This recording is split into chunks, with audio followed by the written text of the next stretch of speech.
नमस्कार, बहुत बहुत स्वागत है आप सभी का प्यारा भारत पर। ज्ञानवापी परिसर में जब से शिवलिंग मिला है तब से उसको लेके एक मांग तेज हो गई है कि जो शिवलिंग है प्राण प्रतिष्ठित है, और हिंदू धर्म में कोई भी प्राण प्रतिष्ठित मूर्ति हो, शिवलिंग हो या पत्थर भी हो, तो उसको पूजा देना अनिवार्य है।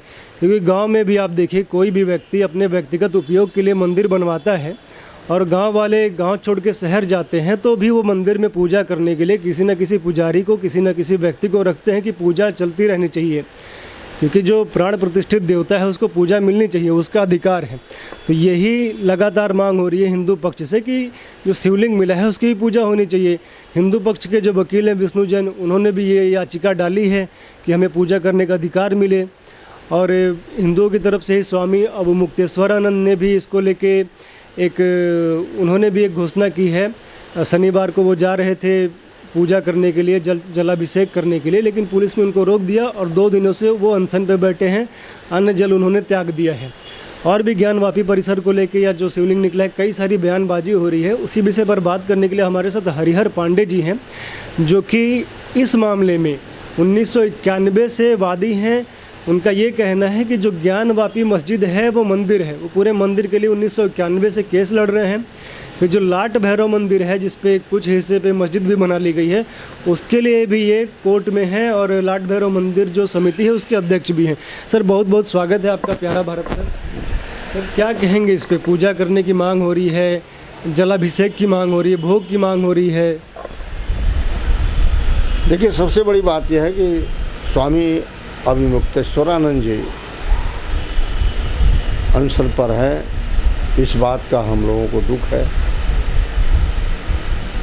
मंदिर में एक बार प्राण प्रतिष्ठा हो जाता है तो निरंतर उस मंदिर में प्रतिष्ठित देवता का पूजा होना जरूरी है। जैसे हमारे ज्ञानवापी मंदिर की बात है, युगों पुराना प्राण प्रतिष्ठा भगवान श्री का हुआ और मुगलों के अत्याचार से भगवान शिव के मंदिर को प्रतिबंधित कर दिया गया। लेकिन जब शिवलिंग के रूप में एक लिंग मुझे प्राप्त हुआ है, जब भगवान मुझे मिल गए हैं, तो उनका पूजा अर्चना होना अति आवश्यक है। हाँ, हम इतना ज़रूर कहेंगे कि हम कानून के खिलाफ भी नहीं जाना चाहते, क्योंकि मामला न्यायालय में लंबित है, जिसके नाते हम इस बात को कह सकते हैं कि न्याय हमको जल्दी मिले और न्यायालय हमको जल्दी दे। अच्छा, मज़े की बात यह है, जब उनको डेली नमाज पढ़ने का अधिकार मिल सकता है तो मुझे पूजा करने का अधिकार क्यों नहीं?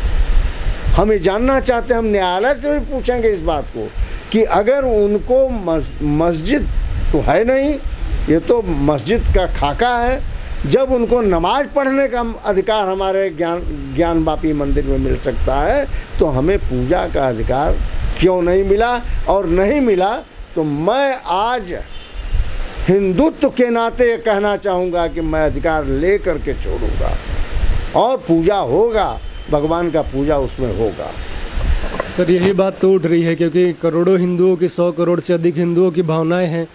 न्यायालय के भरोसे कब तक बैठे रहेंगे? क्योंकि कहना ये भी है हिंदू समाज का कि ठीक है, मुकदमा चलता रहेगा, लेकिन पूजा पाठ होनी चाहिए, नमाज भी तो हो ही रही है। क्योंकि कोई भी अपराधी अपराध करता है, कोर्ट में मैटर चलता रहता है, लेकिन उसका भोजन पानी तो नहीं बंद होता है ना, तो भगवान का कैसे बंद हो सकता है? देखिए, हम राढ़ नहीं करना चाहते, हम रार नहीं करना चाहते। हमारे भगवान अगर भूखे रहेंगे तो उनके अल्लाह भी नमाज नहीं प्राप्त कर पाएंगे। पहले हमारे भगवान का अर्चन पूजन का जो क्रियाएं हैं वो हमारी क्रियाएं पूरी होनी चाहिए, और जो लिंग मिला हुआ है उसकी पूजा होनी चाहिए और होगी। हम यहाँ पर स्वामी अवमुक्तेश्वरानंद जी से कहना चाहेंगे कि इस कार्य को करने के पहले एक धर्म सभा उनको बुला लेनी चाहिए था। हम लोगों से, देखिए, मैं आपको एक संक्षेप में बताऊं, कानपुर में जो घटना घटी है कल, ये प्रायोजित घटना है, यह प्री प्लान घटना थी उनकी। ये उनके आकाओं द्वारा आदेश दिया हुआ कार्यक्रम था। तो चूँकि हम हिंदू समाज के लोग हैं, हम लोग आक्रामक नहीं हैं, हम लोग देवी देवताओं में विश्वास करते हैं, हम मजार और कब्र में विश्वास नहीं करते हैं, हम अपने देवताओं में विश्वास करते हैं। ऐसी दशा में हम ये चाहेंगे कि एक बार स्वामी अभिमुक्तेश्वरानंद जी को धर्म संसद बुला लेना चाहिए था, धर्म बैठक बुला लेनी चाहिए थी, सबसे आपस में राय मशविरा करके भगवान का पूजा तो होगा ही। वो अब स्थापित हैं, वो न नंगे रह सकते हैं न भूखे रह सकते हैं, हमारे देवता प्रतिष्ठित हैं, वहाँ पर पूजा तो होगा। समाजवादी पार्टी के नेता है लाल बहादुर यादव, वो कह रहे हैं कि ज्ञानवापी में कोई पत्थर मिला है, तो कैसे आप लोगों ने निर्णय कर लिया कि वही शिवलिंग है? ऐसा है, विनाश काले विपरीत बुद्धि, उनका नाम है लाल बहादुर यादव। वो लाल भी अलग हो चुका है, बहादुरी भी उनकी अलग हो चुकी है, और यादव चले गए हैं कहीं और। वह विनाश के कागार पर हैं, उनका अंत होना निश्चित है, उनकी राजनीतिक जीवन का समापन होना निश्चित है। ऑलरेडी वैसे भी समाजवादी पार्टी का समापन प्रक्रिया शुरू हो गई है। धीरे धीरे सन 24 आते आते आप देखेंगे जो आज कांग्रेस की हालत है पूरे देश में, वही हालत प्रदेश में। ये लाल बिहारी यादव और अखिलेश यादव और जितने भी यादव हैं, जितने भी घोषी हैं, जितने भी परिवर्तित होने वाले हैं, कालांतर में देखेंगे कि ये लोग यादव की जगह अपना नाम के आगे खान लिखना शुरू कर देंगे। है ही हैं वो। और अंततोगत्वा इनका अंत होना है। इनका सन 24 तक इस पार्टी का नामो निशान समाप्त हो जाएगा। कानपुर में जो दंगे हुए, मुसलमानों के द्वारा जो दंगे हुए, अखिलेश यादव उसका दोषी भी ठहरा रहे हैं बीजेपी को। कह रहे नुपुर शर्मा ने जो कहा गलत कहा, उनको गिरफ्तार करो, और बीजेपी ने भी नुपुर शर्मा को पार्टी की मेंबरशिप से हटा दिया। नहीं, देखिए, नुपुर शर्मा बहुत सही कही हैं, मैं नुपुर शर्मा का समर्थन करता हूँ। वह लड़की अपने जगह बहुत सही कही है, कुछ छुपाई नहीं है। इनका कुरान खोल कर पढ़ लीजिए, मैं इनका कुरान मैं भी पढ़ा हूँ। इनके कुरान में 6 साल 8 साल 9 साल 10 साल के लड़कियों की क्या है, जिस माँ से ये पैदा होते हैं उस माँ के तो ये है ही नहीं है। इनके कुरान में यहाँ तक भी लिखा हुआ है। अरे साहब, जो हर कदम कदम पर सितारों का कसम, चाँद का कसम, दरिया का कसम, उस कुरान में है क्या? केवल कसम ही है। इसका मतलब कुरान लिखने वाला, कुरान में शब्द बोलने वाले पर अपने आप पर उसको खुद ही विश्वास नहीं था, इसलिए कुरान का कोई महत्व नहीं है। What do you mean by Quran? Quran है क्या? कुरान एक विवाद है। कुरान एक ऐसी संस्था है जो आतंकवादियों के लिए रचना करता है, वह है कुरान। वह नुपुर शर्मा बहुत सही बोली है। और भाजपा के लोग अगर नुपुर शर्मा को दल से निकाले हैं तो मैं भाजपा के लोगों से अनुरोध करूंगा कि चिंतन करें, मंथन करें। नुपुर शर्मा अपने जगह बहुत सही बयान दी है। समाजवादी पार्टी के मुस्लिम नेता हैं, वो कह रहे हैं कि जो मस्जिद की तरफ देखेगा उसके हाथ काट दिए जाएंगे। जिसकी लुट गई लोई उसका क्या करेगा कोई? अरे मुसलमानों का तो वजूद ही समाप्त हो रहा है। 1438 साल हो चुका है। 1438 साल के बाद साल 2 साल 4 साल और ये मजहब चलेगा, उसके बाद मुस्लिम मजहब ही समाप्त हो जाएगा। इनकी जो प्रक्रिया चल रही है, ये आपस में ही लड़कर मर जाएंगे। ये आपस में भाई का भाई हत्यारा रहा है, बाप का बेटा हत्यारा रहा है। ये तो अंत के अंतिम चरण में चल रहा है। यह मुस्लिम समुदाय ज़्यादा दिन तक चलेगा नहीं।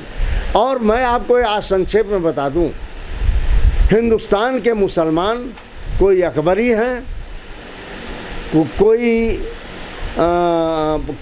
मजहबी नहीं है। कोई अकबरी है तो कोई जलालुद्दीनाई है, तो कोई औरंगजेबिया है, तो कोई क्या है। ये सब हिंदू से कन्वर्टेड हैं। ये एलसीसियन है, ये एलसीसियन है। इनके अंदर कोई सच्चाई आ ही नहीं सकता, ये क्योंकि ये दोगले होते हैं। देखिए, मज़े की बात यह है, हिंदू से एक से जो दूसरे में कन्वर्ट होता है वो दोगला कहा जाता है। ये भाई साहब देखिए, मैं बताऊँ आपको, एलसीसियन है। ये हिंदू से कन्वर्टेड हुए हैं, कुछ धन के लालच में कन्वर्ट हुए हैं, कुछ डर के वजह से कन्वर्ट हुए हैं, कुछ औरंगजेब और अकबर के अत्याचार से कन्वर्ट हुए हैं। यह हैं तो हिंदू, सब हिंदू से कन्वर्टेड है, इसलिए विशुद्ध नाम इनका मैं रखा हूँ दोगले। ये दोगले हैं। एल्सीशियन क्या होता है? एल्सीशियन दोगले। एल्सीशियन होता क्या है? कोई किसी और जानवर का बीज हो और देसी कुत्ते का बीज हो, मिक्स करके उसको पैदा करा दे, हो गए एल्सीशियन। तो ये एल्सीशियन है, ये एल्सीशियन है, इनका कोई वजूद नहीं है। अच्छा, ये बताइए, मोहन भागवत जी का भी बयान आया है कि संघ जो है कोई भी आंदोलन अब मंदिर के लिए नहीं करेगा, आज तक किसी आवश्यकता पड़ेगी। आज तक किसी भी आंदोलन में संघ नहीं रहा। राम जन्मभूमि में संघ रहा है और वो रखे रहे अपने आप को सुसज्जित। मैं यहाँ पर मोहन भागवत जी का सम्मान करता हूँ। वो मेरे आदरणीय हैं, मेरे सम्माननीय हैं, वो सर्वोच्च हैं। अगर उनका कोई बयान इस तरह से आता है तो मैं उनके हर बयान का आदर करता हूँ। लेकिन संघ करे ना करे, ज्ञानवापी हुआ, लाट भैरव हुआ, कृष्ण जन्मभूमि हुआ, हम तो अपना हक ले करके रहेंगे। हमको संघ का परवाह नहीं है। संघ से हम कहाँ कहने जा रहे हैं कि वो आकर, मैं 91 से मुकदमा लड़ रहा हूँ, मैं किसी संघ से सहयोग नहीं लिया। मैं आज तक मोहन भागवत साहब के चरण में जाकर सर नहीं नवाया कि आप हमारे ज्ञानवापी में मदद कर दीजिए। अगर वो करते हैं तो उनकी कृपा है, उनका योगदान मुझे स्वीकार्य है। लेकिन हम खुद नहीं चाहेंगे कि इसमें संघ आया हुआ है। मैं इसमें यह चाहूँगा कि भारत का हिंदू समाज सहयोगी बने। संघ तो है ही है, अगर कोई हिंदू है तो संघ का तो है ही है। वो संघ माने क्या? जो हिंदुत्व की रक्षा करने वाला मनुष्य हो, स्त्री हो, पशु हो, प्राणी हो, बालक हो, वह सब संघ है। संघ कोई पार्टी नहीं है, संघ कोई बहुत बड़ी संस्था नहीं है। इसी संघ करे ना करे, लेकिन हम जितने भी हिंदुस्तान में या विदेश में भी फैले हुए हैं, हम सब लोग संघ से हैं। संघ ही जीवन है। संग छद्वम संबद्धम संगो मनांसि जानताम देव भागम यथा पूर्वे संजना नाम उपासते समानी वाकुति समानां हृदयानि व समानमस्तु मनो यथा व सुसाहसति। मतलब संघ में संघ, हम भारत वर्ष के लोग भारत संघ से जुड़े हुए हैं। भारत संघ है एक, अनेक प्रदेशों को मिलाकर यह संघीय व्यवस्था बनी है। तो जो इस संघीय व्यवस्था में है वह सब लोग संघ से हैं। आप कह रहे हैं कि आरएसएस कुछ नहीं करता है, एक राम मंदिर आंदोलन में था और बाकी हिंदू समाज ही आगे आए और करे।